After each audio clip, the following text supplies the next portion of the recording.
Hello and welcome. I am Scarberlock, and this is Soloing the Stalker. City of Heroes. We're level 43. Just under half a million XP to go to get to level 44. Probably won't hit there tonight. I've been getting a couple 100,000, I think, per episode that I've filmed. I filmed some episodes, including the one I shot right before this, that I haven't liked for one reason or another. I was rambling, etc.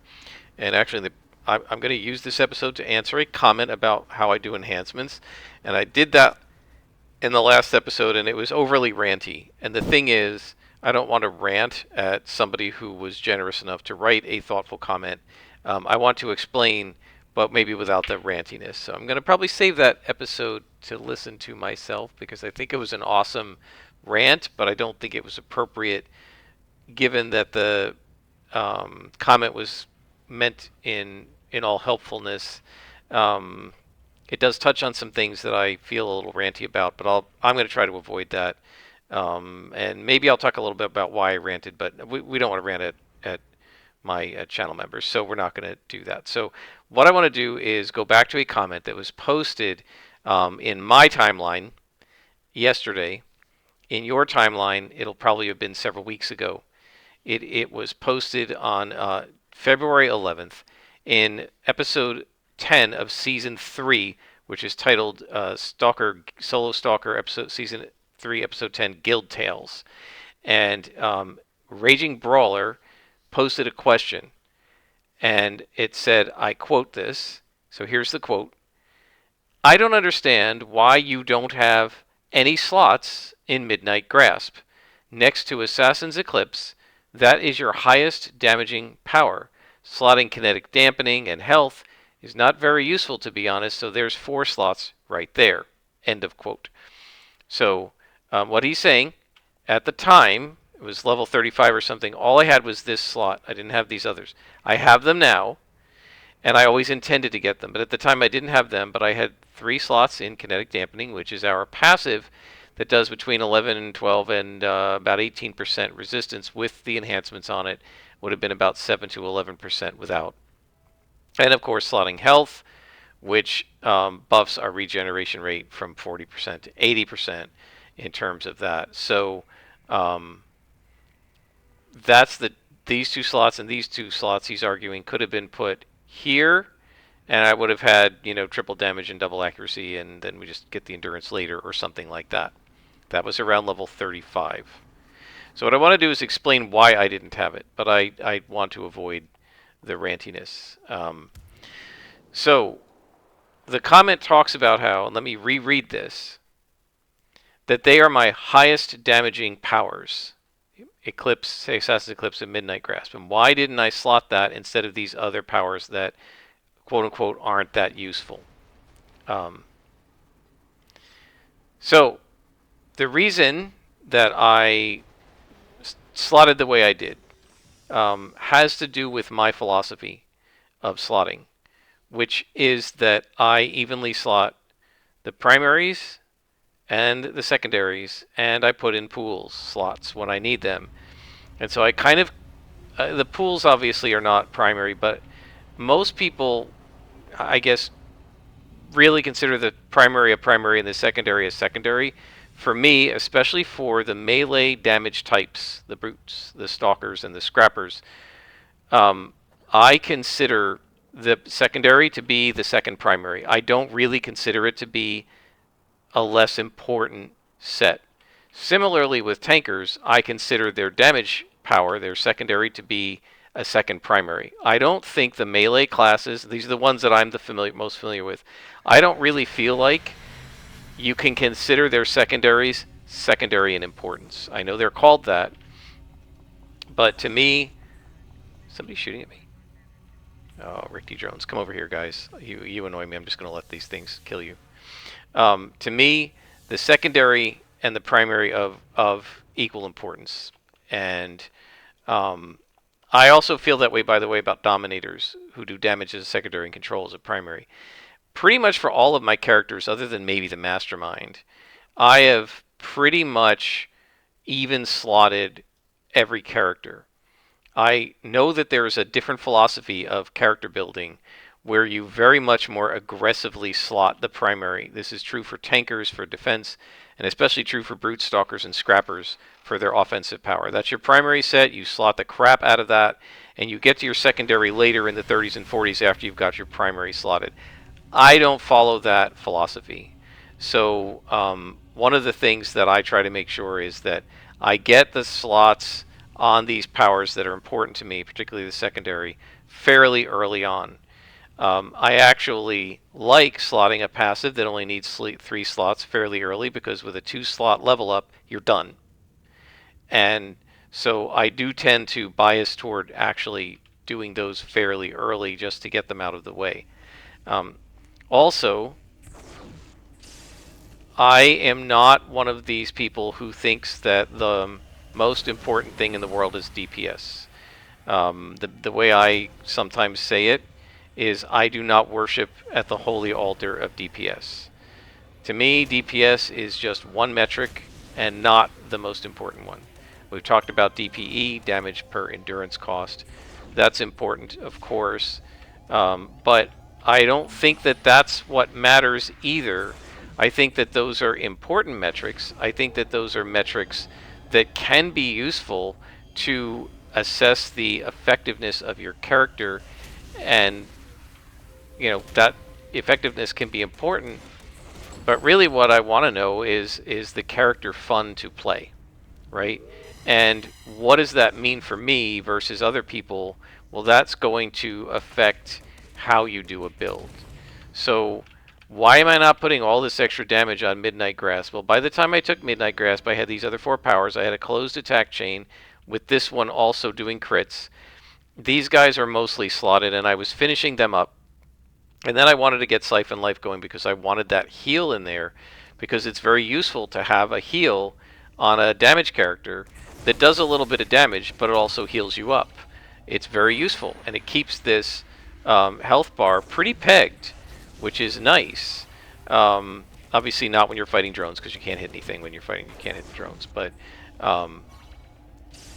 when you're not fighting drones, you can get that health bar pulled back up by doing a nice Siphon Life, right? And there we go, and our health just came up. Now, obviously, I was getting picked at by the Chief Mentalist while I was fighting the drones, so my hit points were pretty low. But if I'd been fighting somebody I could actually hit that wasn't debuffing me to a level of almost cheat-like unfairness, right?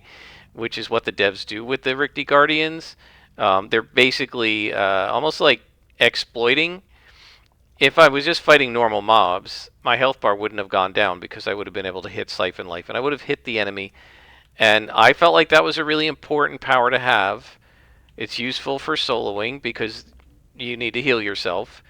And it's also really useful against tough enemies, because you're doing a little damage to them, but you're also gaining HP. And so I had other priorities. I wanted to get my healing going, both this power, Energize, and the Siphon Life.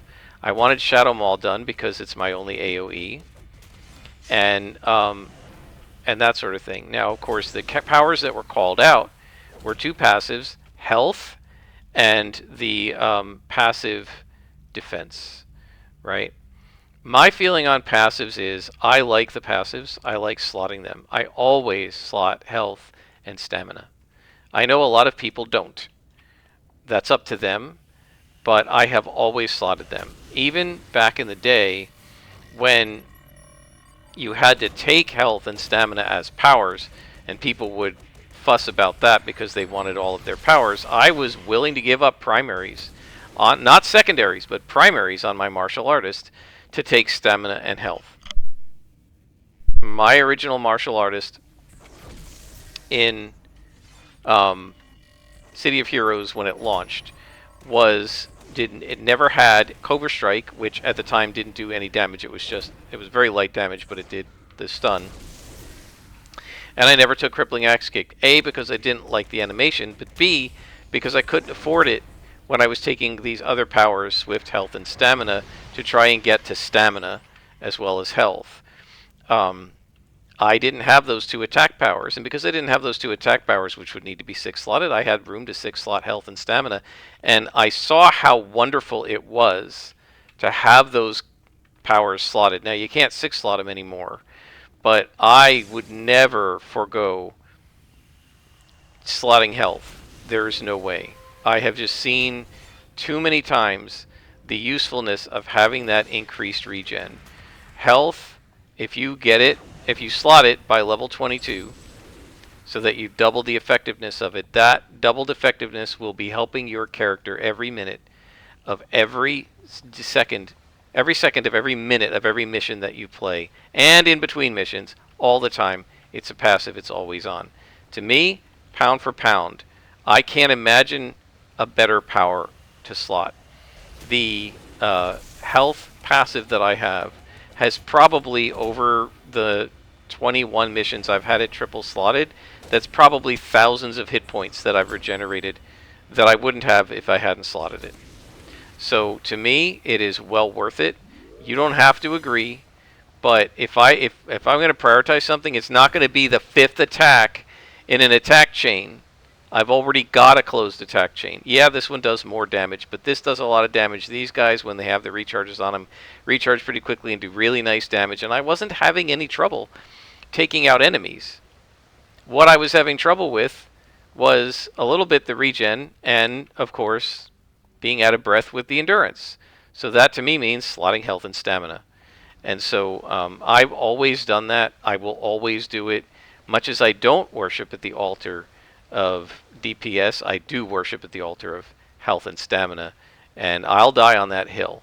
You don't have to like it, and maybe you think I'm a bad character designer. If so, I'll cop to that, but that's just what I always do. I don't even think about it. Every character automatically gets health and stamina slotted, always by level 22, so that at level 22, when the SOs are ready, I can put triple SOs on it, and that doubles the regen rate and the recovery rate of those 2 powers. And I can't imagine how many thousands of hit points and endurance points I've gotten back that I wouldn't have had if I hadn't slotted those 2 powers. Now I know he did not call out, or they, I guess, I don't know the gender, did not call out stamina, so I guess that person did not consider stamina to be a waste. But for my money, you can't do much better than having health and stamina slotted as early as possible so that they can be constantly regenning you and recovering you all the time, every minute of your character's existence from then on. And so I prioritize them. I don't 6 slot them. I don't put sets on them. That's absurd. I don't do that. But I always will slot them. And they certainly, to me, take priority over yet another attack in the chain. I didn't really need another attack in my chain. Midnight Grasp is great, but the reality is I often never get to it in this attack chain before things are dead. Actually, what I like most about it is that it immobilizes runners, so I don't have to chase them around, but that's less useful now that I have laser beam eyes. Anyway, so it's a great power. I have no problem with it, but I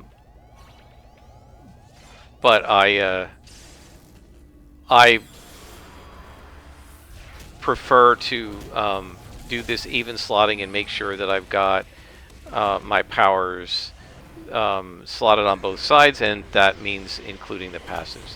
I can't imagine not slotting any passive defense. I have always slotted the passive defenses, whether it was martial arts super reflexes or the regen scrapper I had or any of the other characters. Passive defenses always get taken. I love passives. They always get slotted.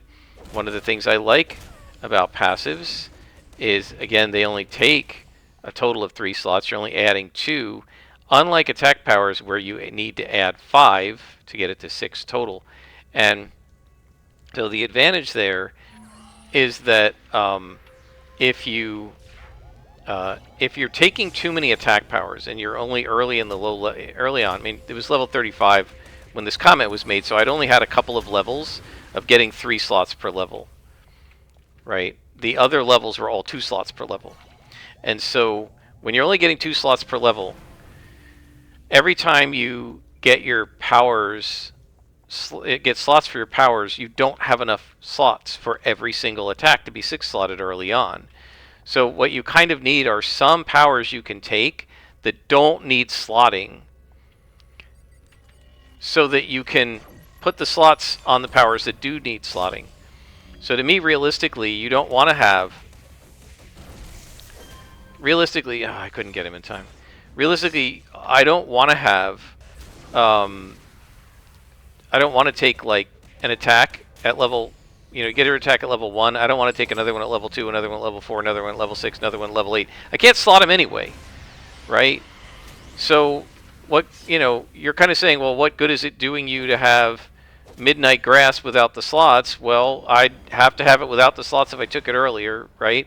And if I have Midnight Grasp, and I'm putting slots on Midnight Grasp, there's going to be something else I can't put slots on, right? So the nice thing about something like, say, Placate, which doesn't require slots, Build Up, which only requires 2, or a passive, which only requires 2, is I can take the power, the next level I can 2-slot it, and I'm done slotting that power. And in future powers, I can, as the slots come in, I can direct them to the attack powers, right? So I tend to favor finishing off the ones that only need a few slots just to get them done, and I tend to like to take, like, sort of every other power choice be a power that's not going to take 5 or 6 slots, so that I can put those slots on the powers that do take 5 or 6 slots. And that's just kind of the logic that I have.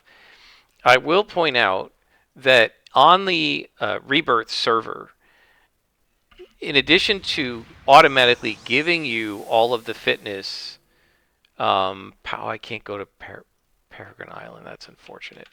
Let's go to the base. I should be able to get to Peregrine Island from there. I can't remember if I've got a Peregrine Island beacon. I might not have. I don't remember if I did it. I hope I did. I think I did, because I think I have Callisti Wharf too. Come on. Yeah, we got it. So, where was I? Oh, talking about, like, adding slots and stuff. I tend to sort of try to arrange it so that every other power choice that I take is a power that's going to require heavy slotting, and I alternate in powers that don't require heavy slotting, so that as I get the extra slots, I can sort of pepper them into the other powers. With Stalkers are unusual. With Assassin's Eclipse, I 6-slotted that right away because that's our assassination power. It's our bread and butter. For most of my other builds, if you go back and watch, I don't 6-slot things, one thing, and then leave everything else one. That's a philosophy, right? 6-slot one power, leave everything else bare. Then 6-slot the next power, leave everything else bare. I feel like that's super painful. You have one power that's really good, and everything else stinks for 10 levels. I don't do that. So if it's a Scrapper or a Brute, my first few attack powers, it's going to be 2 slots each, then 3 slots each, then 4 slots each, before you end up 6-slotting things. Generally, as I get close to 6-slotting, then I might say, all right, I'll just finish it. But I believe in even slotting. So that means a slot here, a slot here. Next level, a slot here, a slot here. Next level, a slot here, a slot here. Right? The two sides. And then within the powers, a slot here, and then next time a slot here, and then next time a slot here, and then next time a slot here. I'd rather have all my powers be somewhat slotted than some of my powers having tons of slots and other powers having very few. Now, why did Midnight Grasp only have one at that point? It was the last power I picked, and I think I was finishing these up. And I said, well, you know, I can't get it to 6 slots that fast. I'll eventually get it there. I'm fairly sure Kinetic Dampening and Health were both picked long before I took Midnight Grasp. So those things being slotted probably had no effect on the slotting of Midnight Grasp. Because Health was done at level 22, I know. And I suspect Kinetic Dampening was done pretty early also, because it only required a couple of slots. And you can see this slotting philosophy that I have with all of my characters. It's not just this one. Now, not everybody's going to agree with it, and that's okay. The great thing about COH is that you can play the game however you want, and you can build your character however you want. But I tend to like even slotting, and I like to slot the passives, and so that's just me. So Hopefully that's a much less ranty version of what I originally recorded. Um, I do want to say, so I made one mistake here, and we're going to talk about it. So I completely stand by my design here in the sense that I have historically found that when you're playing a melee character, single target, a brute, a stalker, or a scrapper, and you're trying to do +2 and +3 enemies, up to maybe even +4, to offset the 2-hit penalty you get, which is close to 10% per level above you, from attacking them at that level, right? It can help to have double accuracies, but I don't think it's necessary. I have never found it necessary to put it in every single attack power. I have found that I want more recharge on these powers, and I definitely want endurance reduction. Even with the stamina, you need endurance reduction on all your powers, in my opinion. Otherwise, I'm going to be stopping to take a knee, and I don't like to stop and take knees. That's why I have health slotted, that's why I have stamina slotted, and that's why I have a bunch of endurance reducers on literally all of my powers. You can see it here. Except for things like Build Up and Placate that don't take any appreciable endurance, or Hide that doesn't take any at all. Everything has an endurance reducer on it, pretty much, other than Energize. Again, doesn't use that much endurance. It uses 10. It could use an endurance reducer, but I wanted it to recharge really fast. But these guys all have endurance reducers. Attacks, I always endurance reduce them. I generally tend to recharge reduce them as well because I want them to be up faster. With most characters, 4 attacks with a recharge reducer on it can give you a closed attack chain once you have SOs. Okay? And my focus is closed attack chain, being able to go from spawn to spawn without taking a knee, and essentially going nonstop through the mission. Now, Stalkers do stop, because you have to stop and wait for Assassin Strike to recharge before you do your next assassination. They make up for it by one-shotting things, and therefore it's just as fast, right? So efficiency through the mission, I feel like this serves very well the recharge and the endurance reducers on some of your powers. But if you want to hit the higher level guys, you're going to need double axe on some of your powers. So my typical design is like this. Half the powers have 1 accuracy and recharge on them to help close the attack chain with those powers. And the other half of the powers are going to recharge a little less quickly, or maybe they cost a little more endurance, but they have extra accuracy. And I know which powers those are, and I can concentrate on using those powers against the high defense enemies or when I'm debuffed, right? Realistically, I just indiscriminately use all the powers, and these powers will just hit more often. If I'm really struggling, then obviously I will switch to those 3 powers. But I've been pretty sloppy about it with this character, mostly because the Assassin's Calypse is a bit of a fudge because its base accuracy is 1.2. So it's like having a 4th power with a double accuracy almost. And that thing's going to recharge I'm going to hit with that too. So that's a little bit of a fudge. But even for my scrappers, I typically do this, right? There's actually nothing wrong with doing that, and I feel like that's actually a pretty strong design play. And that's why I do it, right? I wouldn't do it if I thought it was bad. However, I often mess up in the following way. The very first the character I ever played in COH was a martial arts super reflex scrapper, and I played her to 50. And I played her from live through the end past City of Villains and months later, okay, to get her to 50, with a break in between. Pre-GDN, post-GDN. When it was worth 6 slotting health and stamina, and when it wasn't. Okay? So I've done it all with her, and I got her to 50, and because in the old days, City of Heroes had a much higher experience requirement to level up, and because you didn't get as much mission or story arc XP, I had to play her arguably a lot more hours than any other character I ever got to level 50. I then played other characters, including a Claws Regen Scrapper. I played a Ninja Blade Stalker. I don't think I got either of them to 50. I got a Tanker to 50, Fire Ice Tanker. And then I wanted to go back to being an MASR Scrapper, and I played an MASR Scrapper to 50. I also got a Dual Blades Scrapper to 50. But in live, I got 4 characters to 50, and 2 of them were not just scrappers, but martial arts scrappers, martial arts super reflex. One from live and one post COV, right? Post all the major GDN changes and stuff. Um, the game went away, right? And I then played, when it came back, I played Silver Phoenix, martial arts super reflex. Once again, all the way to 50. And since the game has come back, because I was turning off XP and I was playing her a lot, Silver Phoenix probably has more hours of play than any other two characters I got to level 50 combined, because I have veteran levels on her. She's like veteran level 30, and I did incarnates. I didn't do incarnate trials, but I got incarnate powers on her and all this other stuff. So I played her well past 50, and I have way more hours on her than probably any two other characters I have. I also, then when I got into Rebirth, I was playing other characters, but I always end up missing martial arts super reflex. And I'm probably going to do another one soon, or go back to playing Phoenix, maybe, on this server. And I played Iron Phoenix, who was originally an Iron Man mode version, but then after she died, I stopped, after she face-planted the one time. Instead of deleting her, because I love MASR, I then went to non-video. I didn't record videos, but I played her all the way to 50. So I played four scrappers to level 50 who were martial arts super reflex, maybe one who wasn't, and two stalkers, one stalker to 50. This is my second that'll go to 50. One mastermind to 50. Two dominators to around 40. I think two tankers to 50, one brute to 50.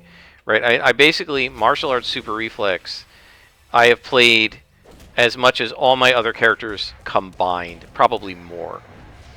So I call myself Scrapperlock, but I'm really a martial arts super reflex Scrapperlock, right? That's my kind of calibration, my base for whatever I'm thinking about when I'm trying to compare what defenses do or whatever. I'm always thinking, how does it compare to SR? When I'm thinking about attacks, I'm always thinking about super reflex. Martial arts. And so when I'm thinking about this design strategy I have here, 3 and 3 of 1 and 2 accuracy, I think, I'm good with that all day. But what I tend to do is my first 3 powers, which on martial arts would be Thunder Kick, Storm Kick, Crane Kick, get 1 AC usually. And my next 3 powers, which are going to be Cobra Strike, Dragon's Tail, and Eagle's Claw, get 2. And there are reasons for that. Cobra Strike is a stun. That's the primary function of it. It does damage, but you want it to stun people. So if you want to throw a stun at somebody to stun them, you want it to land. Dragon's Tail is an AoE. You want it to land on everybody, not miss them. And Eagle's Claw does a huge amount of damage, but also costs a lot of endurance. So when you throw it, you want it to land. So there's a reason why those 3 later powers that I take later, right? You could take Cobra Strike earlier, but I don't, right? Because I didn't used to back in live because it wasn't a great power. So I always went Thunder Kick, Storm Kick, Crane Kick. Okay, because I played multiple martial arts scrappers that didn't get to 50 also. Okay, so I've done this a lot. They almost always got 1 accuracy. And then I put 2 accuracy on the later ones. Not just because those ones are the ones, quote unquote, you want to land, because you want all of your powers to land, but because martial arts is a unique power set. In martial arts, the developers, because martial arts was seen as an anemic set, because it didn't have secondary effects that people liked, or this is done already, they didn't stack with each other the way the other powers, so like this one, all of the secondary effects are accuracy debuffs on the enemy to hit debuffs. So when you hit with 4 or 5 of them, you've got 4 or 5 in a row, right? Whereas in martial arts, one's a knockback, one's a stun, one's a slow. It doesn't stack. Now, I think that's actually a strength of martial arts. I think that makes martial arts very powerful because you can lay lots of effects on enemies rather than only one. If you have an enemy who resists to hit debuff, like, well, I don't do anything to that enemy, right?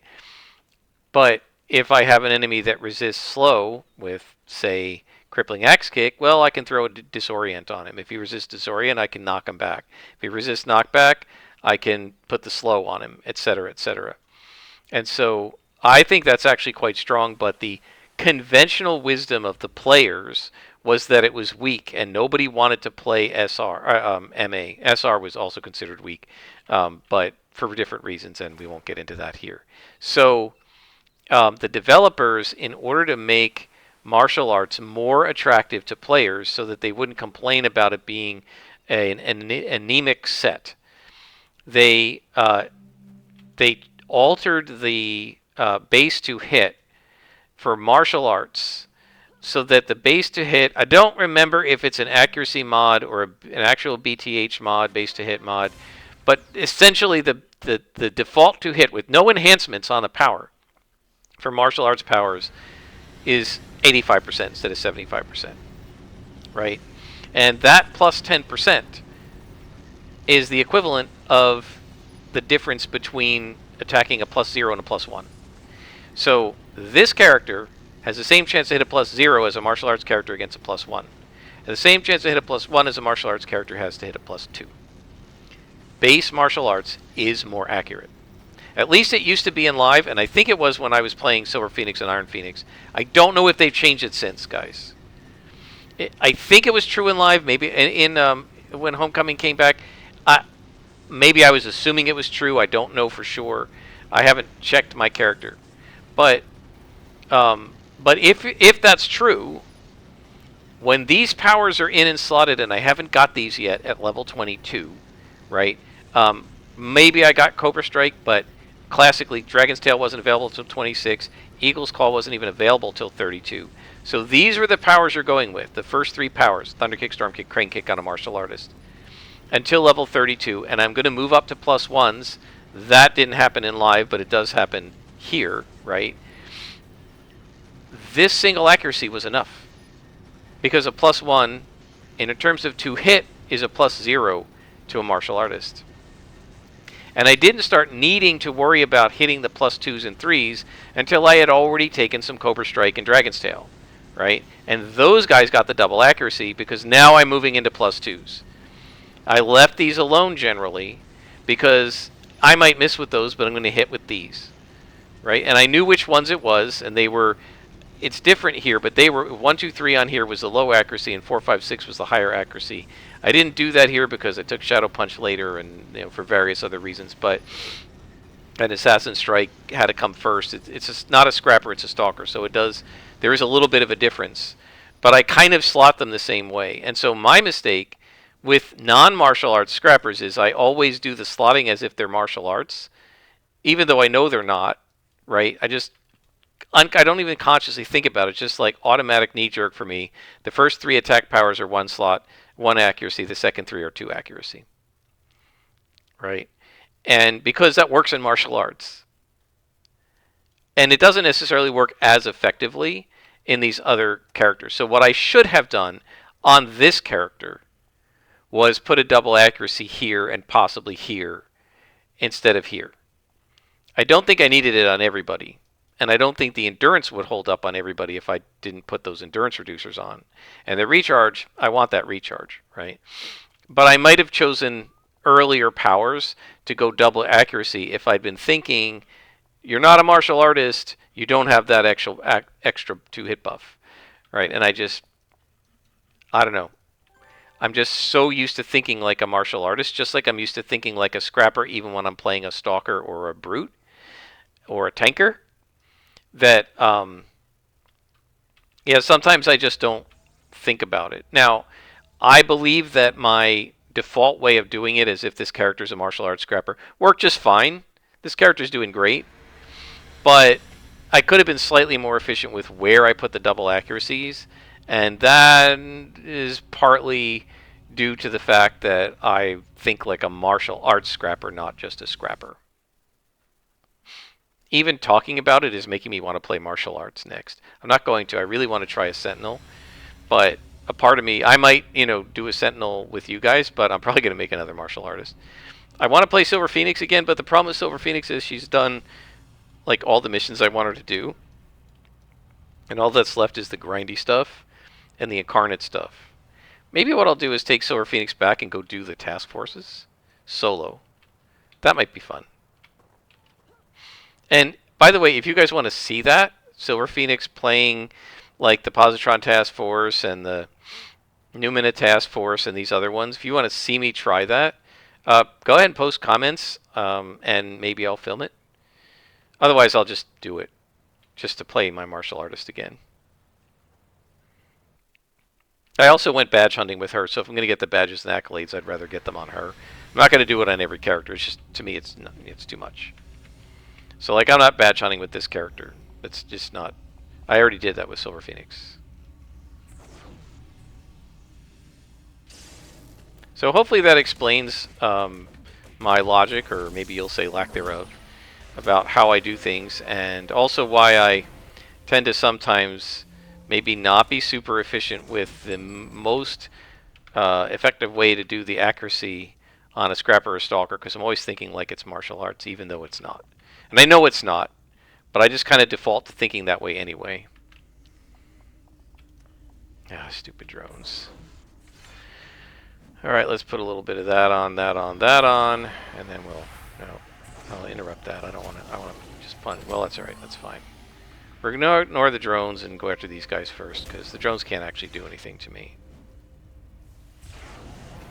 Now, Midnight Grasp is great power. It does a lot of damage. I just don't find it to be important enough to what I was doing with this character that I needed to rush the slots to the extent that I neglected health and a defensive passive, both of which I personally consider quite important. Now, I would rather that passive was a defense and not a resistance, because I prefer to stack things like defenses, but it's fine, and it's nice to have a little bit of that resistance.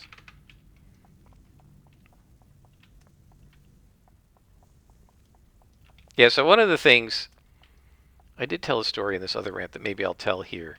One of the other things that is true is, I tend to be very, what's the word that I can use? Resistant to the conventional wisdom. When everybody says you have to do something, it makes me not want to do it.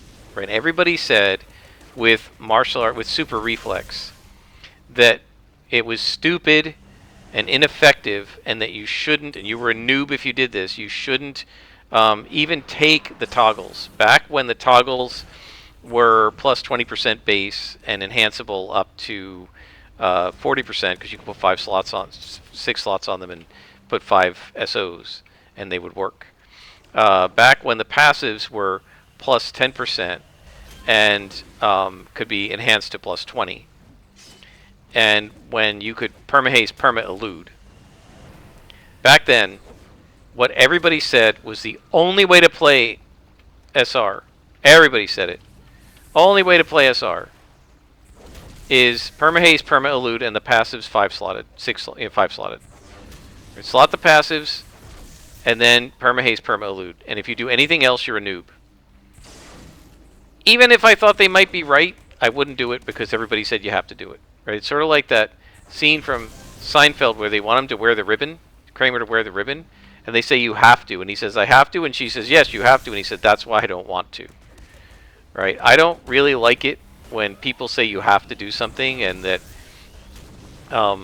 if you don't do it our way, you're wrong, you're stupid, you're a noob, whatever. That's gonna just make me do it.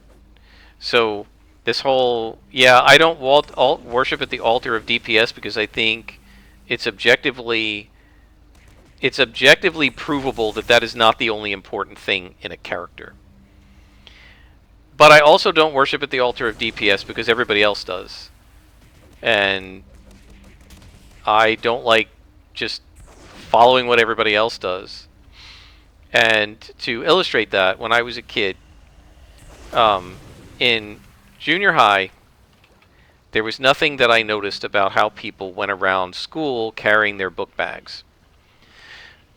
From 1st to 6th grade, we had a grammar school, and you had desks, and you kept your books in your desk. The desk opened up, and there was like space inside the desk, and it was your desk for the year, and you had your pencils and your books. And some of them, my friends, including me, sometimes just our desk was a whole mess. I actually had a teacher, one of my favorite teachers, my 5th grade teacher, who would come around at the end of every day, and you had to open your desk and show her that it was neat in there. You couldn't have it be a mess. And it was so much better because everything was organized and the books are over here and the papers are over there and the pencils are over there. But if they didn't monitor me, I kind of let it go. And so our books were just in our desks, and yeah, you would take them home when you had homework, but um, but you didn't like it wasn't this thing where you like kept the books home all the time, brought all your books home all the time like you do when you get into for what we did when we get into junior high and high school. And so I get to seventh grade, and I have to be carrying my books not only to and from my house and using a locker and everything, but now I have to carry the books around the school because you don't have just one classroom. You had to move, right, what they call passing, right? You had to pass from class to class, from period to period. And so um, my mother and I went, I guess, I don't know if it was my mother and I did it or she did it, I can't remember. I ended up with this really, really awesome duffel bag. It was brown with tan straps, I still remember it, and it had these really nice kind of rather loose long straps that were very convenient. And what I eventually learned to do, rather than lugging it around, is I could loop the straps over my shoulders and kind of wear it like a long tubular backpack. And it was actually quite comfortable to carry it that way with all the books. And so I wore it like a backpack with the straps over my shoulders. And I did that all the way through junior high school, 7th and 8th grade.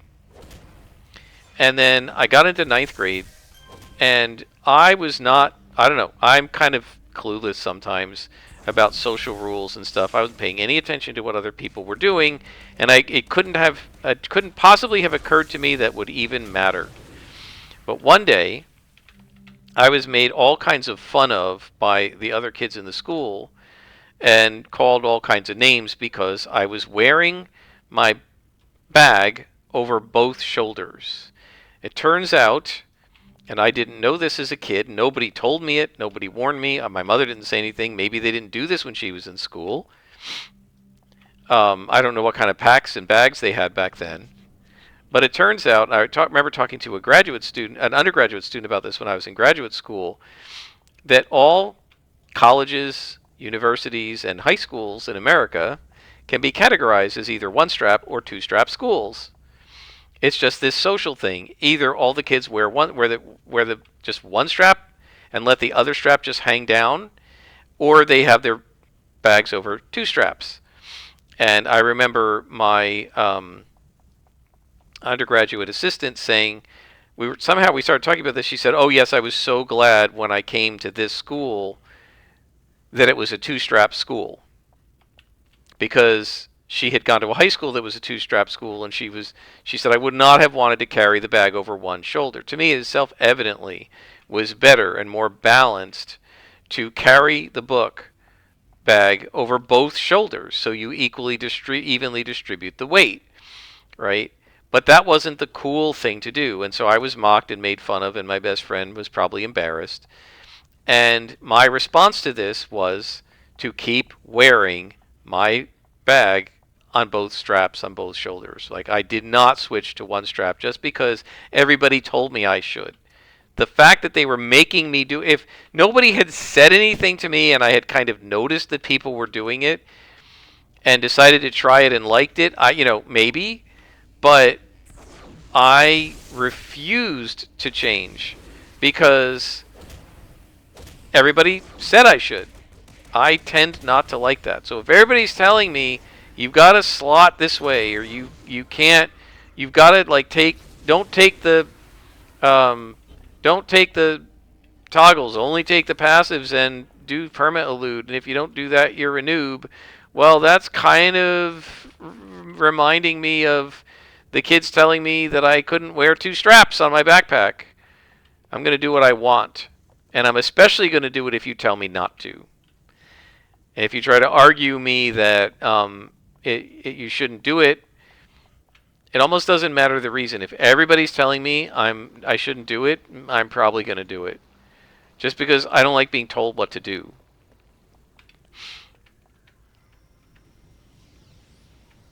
Stupid drones. Um, Now, a little epilogue, or whatever you want to call it, to that story is that I did end up having to carry my bag on a single strap. It was a different bag. So what happened is my sister was going on some sort of a retreat, and my mother made me give her my my duffel bag because she needed it for the overnight trip, and I didn't want to give it to her. Mostly because I just really didn't want to give it to her, right? I didn't expect anything at all to happen to it. I just didn't want to give it to her because I was being a selfish older brother. She was in 8th grade and I was in 9th grade at that point. And so my sister took the bag, and the weirdest thing happened. They went on this van. There was a couple of vans. I guess the vans were older. And they go on this retreat. And they were on, it was in New Jersey on Route 22, which is this awful, super busy highway. And I don't know, something happened, and the van that my sister was in caught fire. And thankfully, nobody was hurt. Everybody got out, but they didn't get the bags out. And my duffel bag that I loved so much, that was really good, it was the perfect size, it was perfect. That duffel bag was destroyed. And my mother felt bad about it, and that weekend she went out and bought me another bag. I didn't lose any books because I hadn't given my sister my books. I just gave her the bag, right? And so my mother bought me a blue bag with black straps, and the straps were tighter on the bag. They just didn't have as much loop to them. And as a consequence, when I tried to put both straps over my shoulders, it practically ripped my arms off because it was just too tight for that. So unfortunately, but I think very happily for my best friend who had to keep walking with me, and I guess was probably embarrassed that I was being so wildly uncool. Although he didn't say much about it because he probably knew the more he said about it, the more stubborn I would be. I was forced to do one strap, which I did all through high school, and I got used to it. And then when I went to college, I got a backpack with my university logo on it, and I just wore it over one shoulder because I was used to it at that point. I didn't even think about it. It was so like normal for me, and I don't even know if I paid a lot of attention to whether the other kids at my undergrad school were one or two strapping it. Like, I didn't actually look, and it's college, so who cares? But I mean, it's not a popularity contest in college the way it is in high school. But yeah, that's just a little example of how when everybody's telling you you have to do X, I'm very likely not to do X just because I'm being pressured to do it, right? It's not just because people are doing it, it's because they're trying to pressure me to do it. When you're going to come onto a forum and tell me, if you get your toggles and slot them, I won't invite you to a team, my response is going to be, fine, don't invite me to a team. I'm going to build my character the way I want. Oh, what are we doing here? Succubus?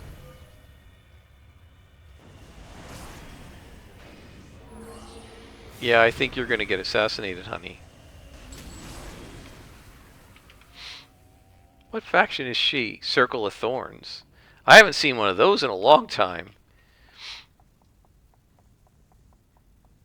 I can't remember what game it was that I played.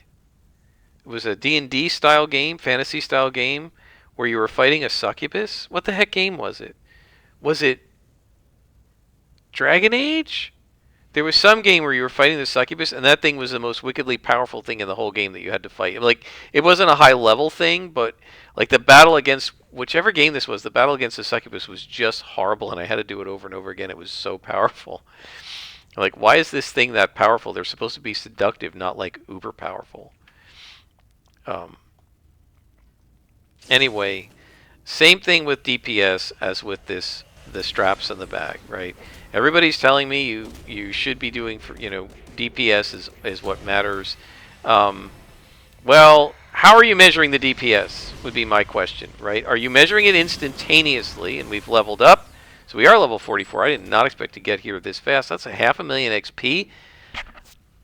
How long have we been playing? It's only 50 minutes. I didn't expect to level up, but we can get another power. How are you measuring the DPS? Are you doing it instantaneously would be my question, because that's what they're looking at, right? It's the math of the DPS. It's how the power, what it says in the power's description. It's the numbers floating above the head, and how many times do you do that a minute that gives you your DPS. But that's not how I calculate damage over time.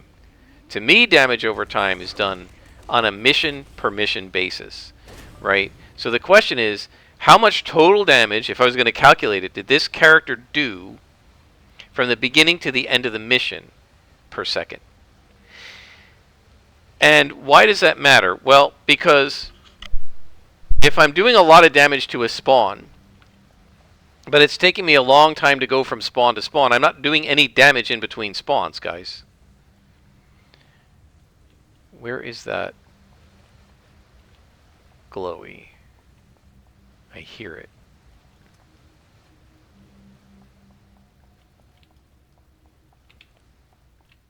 No, I don't. So let me give you an example.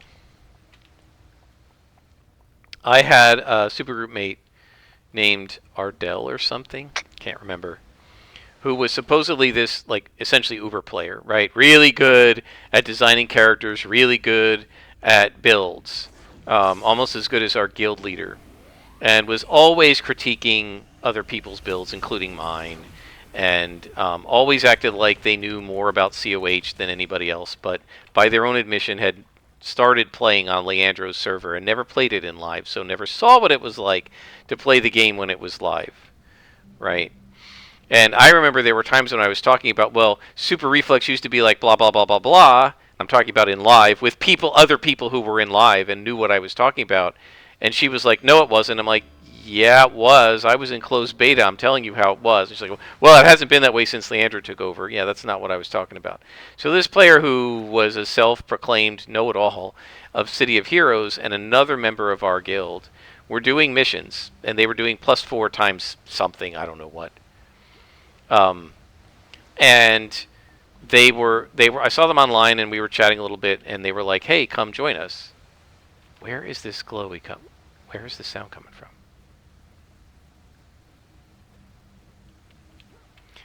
So I said, okay, I'll join you. So they were in, Fault Line.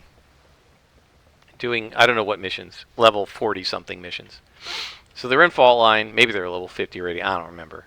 They're in Fault Line, they're doing missions, and I'm going to have to wander around here to find this glowy. But 2 mystics, 3 devices, maybe what I do is put a sticker on this, because I can't figure out where this glowy is. It sounds like it's in the wall.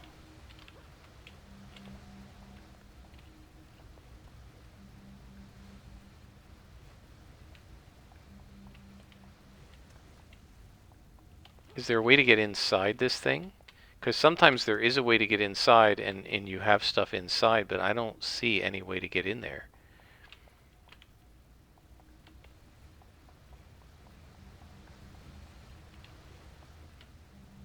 Yeah, it's right there. If I go down, is it underneath? No. I have no idea where this is. So we're putting a sticker in there, and hopefully when I get rid of the other ones, it will light up. If not, we're going to have to autocomplete because I don't know where that thing is and I'm not going to look for it anymore. Anyway, so she invites me to this group. She's playing with somebody else. I think the other player was fairly new. I don't remember. So I follow the waypoint. I get inside the mission. They're not there. Where the heck are they? So I go in. I go down like, it was one of these labs. I go down a ramp. I go around a corner. There's like 8 billion guys. I back up, right? And they're all like purple. And I'm like, okay, they're doing purples. And so where are we going? Up north. Okay. So I hear a glowy here too. How am I missing these?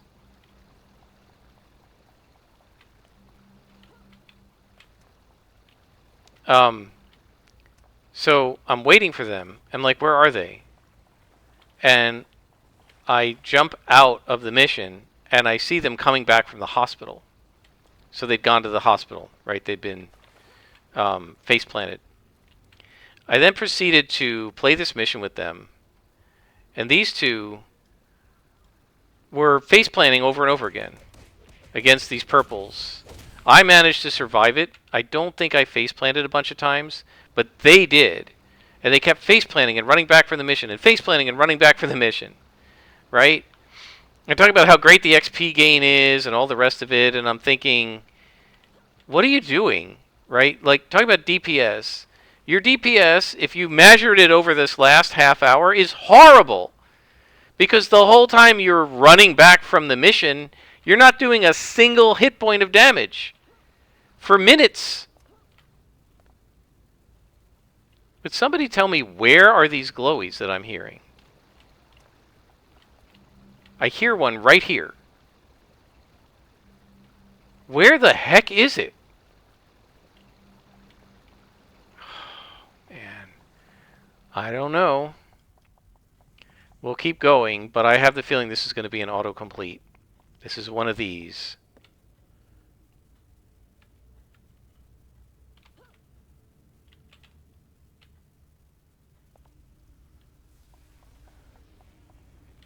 Needle in a haystack missions. I love COH, but I could live without the needles in a haystack, I'll tell you that. So, you know, I don't know what their actual DPS was if you wanted to count it, but my guess would be I had much higher DPS when I was soloing without having the Uber build that they have, because I never had to stop, right? Yes, this mission I have had to stop because I can't find stuff. That's different, right? But if this is just a defeat all mission where I don't have to find anything, I can just go nonstop through this mission just pounding the crap out of everything. And even before leveling, when it was an additional +1 to me, and yeah, I'm going to be doing tons of damage on a constant basis.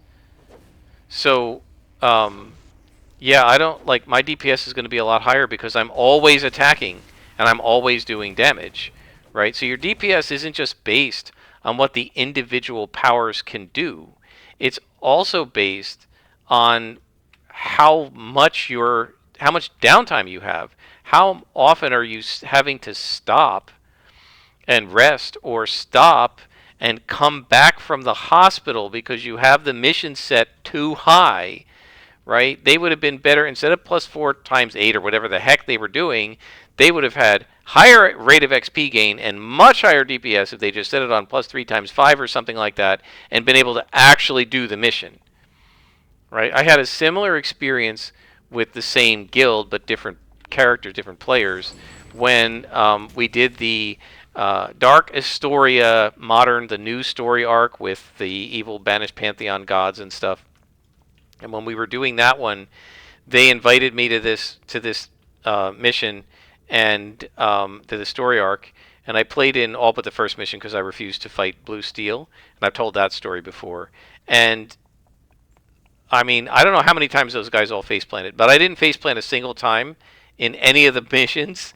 And those guys were constantly face planting and running back from the hospital, face planting and doing awaken, face planting and running back from the hospital, face planting and running back from the hospital, face planting and doing awaken, taking up slots in their enhancement or their inspiration box for awaken because they were face planting so much. These are the supposed experts who are doing all these awesome builds, and their characters have all these like purple enhancement sets, and my character had some sets, but nothing like that.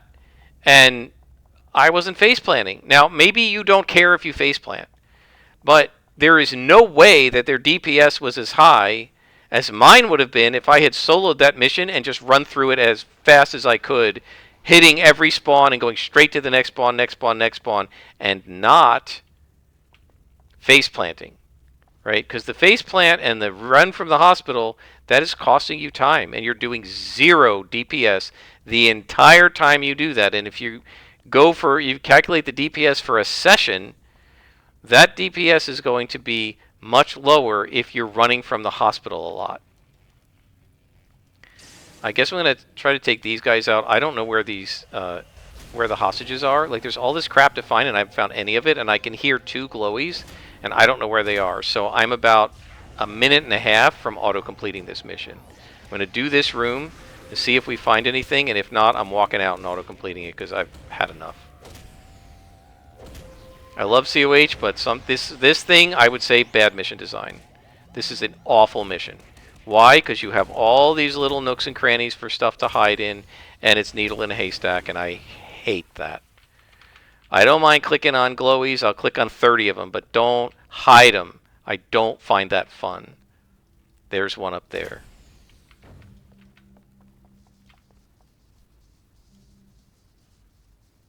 So I don't know where the other ones are, because we still have to find 2 of them.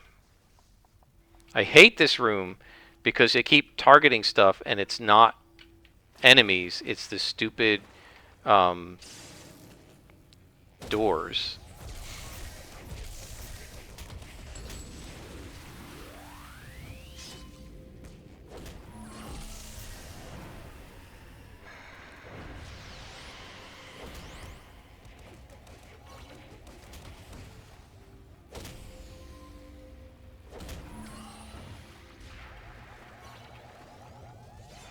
Placate. And now assassinate. Don't do that as much. I don't do that as much against the Richti just because of the drones. They're going to see you and keep shooting at you, so they'll knock you out of the hide and out of the assassination. They'll interrupt it. So I don't bother.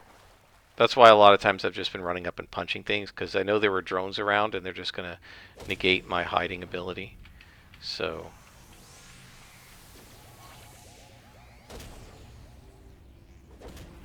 I don't like the monkeys for this reason.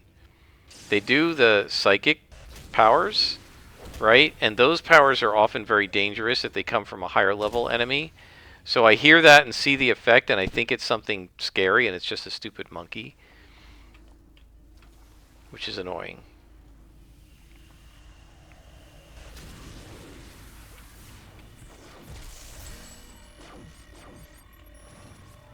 I hate these guys. I hate when there's 2 of when there's a guardian and a communications officer, because I can't stop them both from being annoying. So somebody's going to be annoying, and sometimes both of them are going to be annoying. Now, it used to be with the comm officers that you had darn well better take out the portal. Why can't I hit this guy?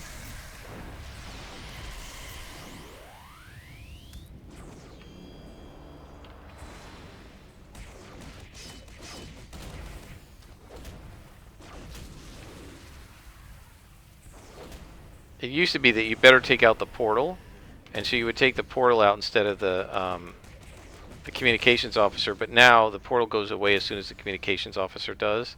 Oh, there are 2 of them. That's the problem. Is that a drone? I'm ignoring you. I don't care about you. Who is shooting me? See what I mean about the psychic stuff? It's just a monkey, but it all automatically makes me think it's a one of the mentalists or something.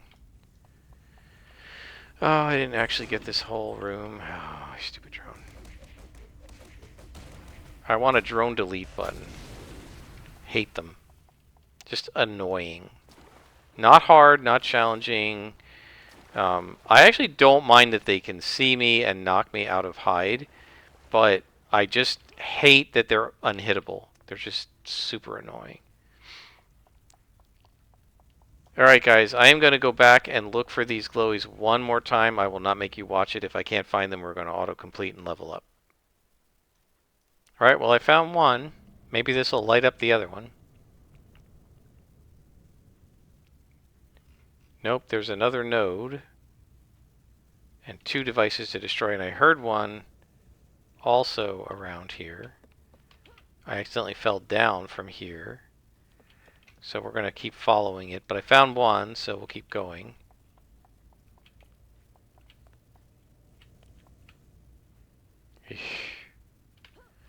This area is so hard to tell where you've actually been. Okay, here's one of these.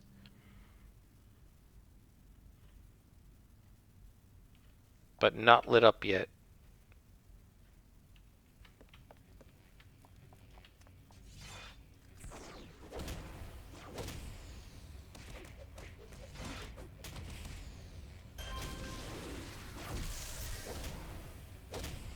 You know what they needed in City of Heroes? Um, my one of my colleagues who teaches biochemistry, she has this really cool thing. I might have to try this. My zoology class just did awful on their first exam, and maybe I'll try something like this. Um, she has like a hint on exams.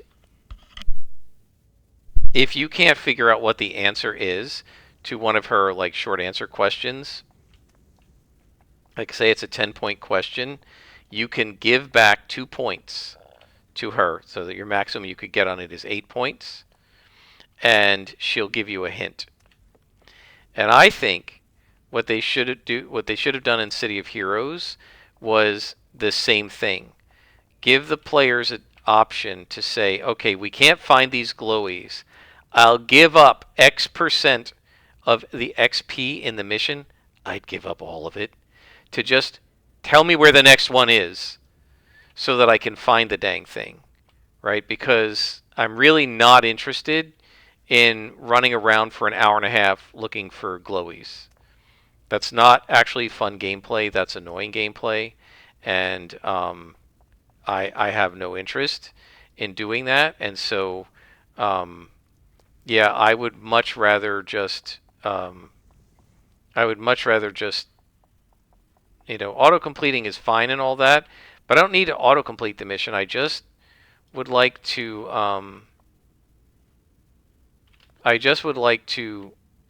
figure out where the glowies are so that I can go click on them, right? And so I would have liked to see something like that, right? Have some sort of a button option, I don't know, whatever you click on under the mission that says, like hint or something. And you click it and it says, are you willing to give up 10% of your XP for the next hint? You say yes, and it shows you, just like the little tips that show you where the badges are in the maps of the city. Do that, show me where the next glowy is. I hear it right here, but I can't figure out where the heck it would be.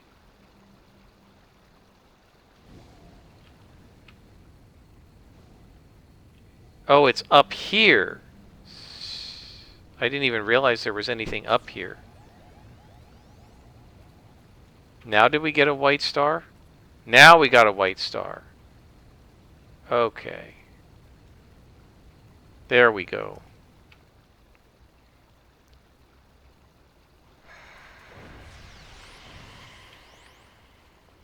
Well, there's a guy over there, but I don't know if we need to worry about him actually. And I've kind of had it with this mission, so let's just go finish it. And then we will level up. And that'll be it for this episode. Going the wrong way.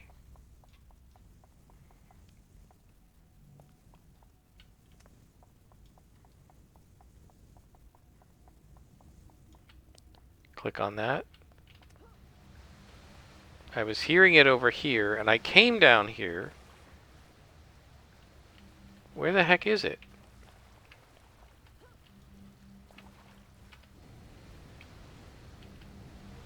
Is it actually inside the rock? It looks like it might be. This might be a bug.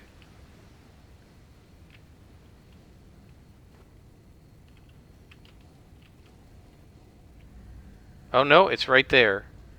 How did I not see this?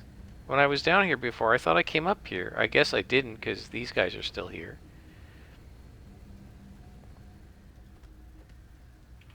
Alright, well it's 2 bosses. Let's go ahead. We're finishing up anyway, so we can go ahead and just use overload.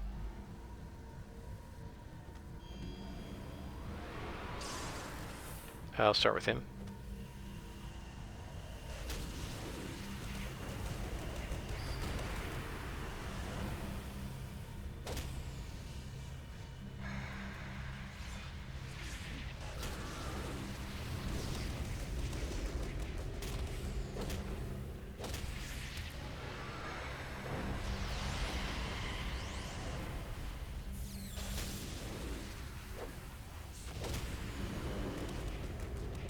Got him.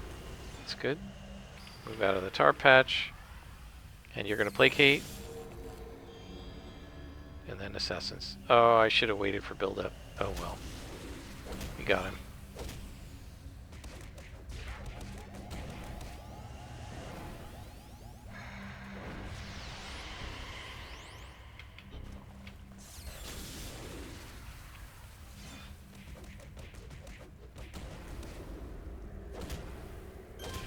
And there you go. Took out 2 bosses. That's why I got the XP, so much XP, because there were a bunch of bosses in these last couple missions. And that's the end of the story arc, guys. So I probably will not film for a while until we get onto another story arc. And what my goal is to maybe do 1 story arc per level. I don't know if we even need to do that much. But there comes the XP, and we finished Angus's story arc. And so we're done with him. And now we're going to level up. So let's go to Talos Island. And our next power, I think, is going to be Physical Perfection, and that's going to eat up some slots. Because just like with Health and Stamina, I'm putting slots on it to increase the Health and Stamina effects, right? I pretty much always do that. Physical Perfection, right? This is going to get us plus 20% regeneration, plus 12% recovery, right? Compared to health and stamina, which do a little more than that. But yeah, we're definitely going to grab that. It's a nice passive. We don't have to spend any endurance on it. And then we're going to want to slot it. But I'm probably going to want to grab an endurance recovery for that, which I don't know if I have. Let's turn our toggles off because we're going to run out of endurance soon. Turn that off. Okay. So let's come over here. Let's see what we have. Our salvage is full again, so let's see what enhancements we can build. Healing. Well, we can grab one of those. Resist damage we don't really need. We don't need that other stuff. Do we have any endurance mod? I don't think so. Sadly, no. So what we're going to probably have to do is buy one of those as an SO. Because I want endurance mod on Physical Perfection. So one of the weird things about Physical Perfection is it does both endurance and hit points. So it acts as both like a hybrid stamina health. It's half stamina, half health, essentially. And so you can put either type of enhancement on it. So I definitely wanted at least triple endurance. But I'm probably going to want it eventually triple heal also. So we got to find 5 slots to put on it somewhere, and I don't know how I'm going to do that. I don't know if I'm ever going to get energy drain or disrupt slotted the way I want. I don't need to do anything over here, though. Laser beam eyes, focus accuracy, I could use more slots on all of those. So we're going to have to just think about this. So let's see, 46, 2, and 1, let's say. Then 45 rather, then 46. I guess 46 I could add 5 here. 47, I don't know what we're going to get. There's conserve power maybe, which I won't bother slotting. And then 48. We could finish this one, add a slot here maybe. And then 49, finish this and add a second slot to disrupt or laser. We've had laser beam eyes already, I don't know. 50 rather. And 49, I don't know what I'm going to get because I don't have anything to get. So I really wish you could opt out of a power at 49 and get 3 more slots, but unfortunately you can't. All right, guys, I think we're going to leave it there. I hope you have enjoyed, and I hope I was able to explain my slotting philosophy a little bit better than I have in the past.